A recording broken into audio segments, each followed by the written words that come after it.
চলে যাব এখান থেকে, কেউ থাকবে না। যিনি থাকার উনিই যখন থাকেন না, কারো কাছে মালাকুল মউত অনুমতি নিয়ে আসে না, আসবে না।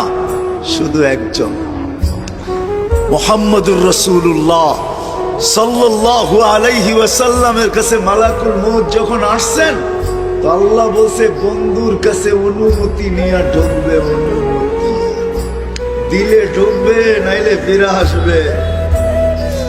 বন্ধু আমার, খবরদার অনুমতি ছাড়া যায় গর্জায় ঢুকা যাবে না। আমাদের কারো কাছে অনুমতি নিয়ে আসবে না, ওনার কাছে অনুমতি নিয়ে গেছেন। তারপরও বলছে শোনো, ঢুকার অনুমতি দিলেই কিন্তু হাত রাইখা দিবা না, আবার অনুমতি নিবা, রাখবা কি রাখবা না। বন্ধু যদি হ্যাঁ বলে তো রাইখো, যদি না বলে তো চলে আইস।